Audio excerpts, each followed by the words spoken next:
Are you in pursuit of the next best series to be animated? Are you looking for a high quality, well written story? Well, today we have just that, the beginning after the end. Yes, the greatest webcomic of all time. You're probably wondering what the beginning after the end has that other series don't have. And let me tell you now, it takes aspects from series like Naruto, from series like Mushoku Tensei, from series like Bleach, from series like Hunter x Hunter, and it adds all of these together into the blend of the best series you've never heard of. Okay, I know this series is very popular amongst webcomic readers, but for anime people and for manga readers, they've probably never heard of the beginning after the end. And I feel like this series needs a bigger spotlight on it because it simply combines the greatest features from all of these anime. I mean, our main character, Arthur Lewin, starts off as King Gray. He's in his bed, he's dying. He's wondering what happened. Did he get assassinated? And then he realizes that he did, and he dies, and he gets reincarnated into this new fantasy world as a baby, as an infant, literally fresh out of his mother's womb. Now, what does Arthur Lewin have to offer us? Well, he was a former king in his previous life, and unlike other main characters like Luffy, like Naruto, like Ichigo, maybe not so much Ichigo, but these main characters that are just so seemingly dumb that sometimes it's hard to watch the series. I'm not going to lie to you. I get irritated watching these main characters make decisions that are terrible and then somehow lucking out. With Arthur, he uses his brain, and the environment is a lot more realistic, especially deeper into the story. But we start off with Arthur Lewin. He's introduced into this new world, and we live through his experiences. And not a lot of other anime where they get reincarnated do we really live through their childhood and understand them as a character, right? In Mushoku Tensei, a series that became very popular amongst the anime crowd when it was released, this series start is very similar to Mushoku Tensei start, except the main character in this series is not a loser in his previous life. We start off this series once again following Arthur's childhood.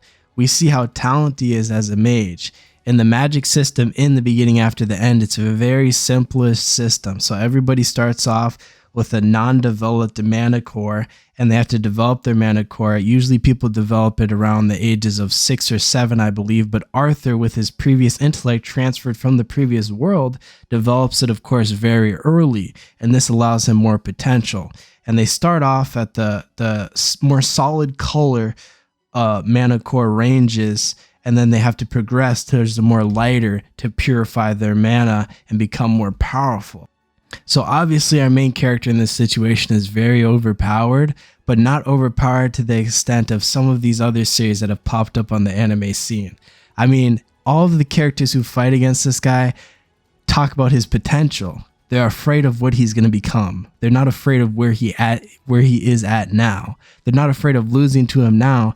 They're afraid of how much potential Arthur actually has, which is a variance from a lot of different other series where they straight up just, hey, I'm looking at you, Fairy Tail, where they straight up lose a battle and then all of a sudden they get this weird power up from friendship that just doesn't make sense. And also in this series, it's important to point out is that there's not a lot of side characters that are always constantly in the scene that just aren't relevant at all. I mean, we get different perspectives on side characters and we really learn more about them, but Arthur is very reserved. He likes to keep to himself. As a former king, he had to be wary of other kings who were trying to assassinate him. Early into this story, I'm not going to try to spoil too much in this video, but we're going to have to do some light spoilers just to show how great this series is. Arthur has to be taken to a larger populous city in order to develop his magic skill further with a skilled scholar. So they're traveling to a larger city and they get ambushed by bandits. Of course, you know, the most inconvenient thing happens to them. And this group they're traveling with, he's traveling with his mom and dad at the moment. And keep in mind, they really build in these characters too, so you really care for them. It's not like, oh, that's just his mom and dad. It's like, oh my goodness, I can't believe this is happening. And then Arthur gets separated trying to protect his mother. He falls down a big hill, and his mom and dad thought he died from that fall, because what, I believe he was 4 or 3 at this time. What 4 or 3-year-old can survive a fall from that height? Well, definitely the protagonist of an anime or a protagonist of a webcomic for sure. But he falls down this hill, and this is where we get a glimpse into the most important characters in the series, right? Unlike other series where it kind of just gives you it straight out, in the beginning after the end, there's a lot of different hints layered, and it's there for you to put together, and it doesn't really make a big reveal until later into the series. But we meet a very special character, Sylvia, and Sylvia is like a mother to Arthur. She cares for Arthur, and she doesn't even look like a her. If you look, she cares for Arthur. She's like a mother to him. But unfortunately for Arthur, Sylvia is being tracked down, and she has a wound that's not healing. So eventually they come for her, and he gets teleported away. And then we go on this huge adventure to a whole different kingdom. And it's important to point out too, there's a bunch of different kingdoms in this series, and each of them is very fascinating. And at this point in the series, we're introduced to a very special character. Yes. The Sakura of the beginning after the end, Tessia Aureliath, I believe is the pronunciation. Please do not scour me in the comments. I am not elf-born. All right, I just want to add in here that the pronunciation of the last name was bad, but more importantly, she's not the Sakura of the beginning after the end. She's more similar to an Emiliaton type of character, if we're being honest. But let's get back to the video. The fight scenes in tbate, right? When you read the webcomic, and I think it's better done in the light novel because the descriptions really make sense there. But in the light novel in particular, the art is so good. So in some of these battles where the foe is so insurmountably big, you can really see that throughout the panels. Like the some of the foes look so large, and they look like something that just can't be overcome. That's just so powerful, and it's really displayed. I'd say the beginning after the end has some of the best art I've seen in a webcomic by far. So not only do we have great fights, we have sort of good villains in the webcomic. I'm not gonna sit here and say that there's some genius villains like in, let's first say, in Death Note or something. But there's that villain that everybody just hates. I mean, there's no way you don't hate him for what he did. He did something completely cowardly, and he backstabbed people. One of those royalty types, if you know what I'm talking about. Further into the series, we do get a more expansion on better villains, but this is not currently in the webcomic.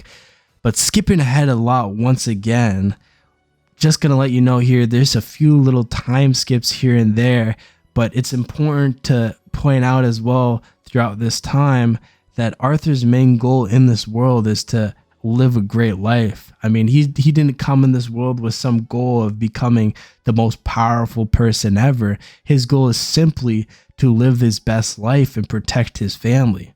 Now, you have to imagine how many bad things have to happen for him to have this series be exciting with all of the fights while he's only trying to protect his family. And this is exactly how it is. So skipping ahead, Arthur eventually enrolls in this school. And in the school, it's the best school in the country. He blows it out of the water because, of course, he's talented. But at this point in the series, we get a look into what the real truth is. And this is where it opens up. And this is currently where the webcomic ends at. And in this video, I solely wanted to focus on the webcomic content. And the webcomic content that's currently out and designed and illustrated is nowhere near the best part of the series. So if you've read the beginning after the end to any point and you've thought it was a great series just reading the webcomic, you are in for a severe surprise. The story gets better and better and better. If you thought Arthur was this OP character who has zero struggles in his life and he's going to be OP forever, you're in for a very rude awakening. But this video is solely dedicated to the webcomic. So if you wanted to hear me talk about more about the light novel, make sure to leave a like so I know to make a part 2 to the beginning after the end, talking more about where the series actually kicks off, the light novel. So if you enjoyed the video, make sure to leave a like so I know you liked the video, and I'll see you in the next video.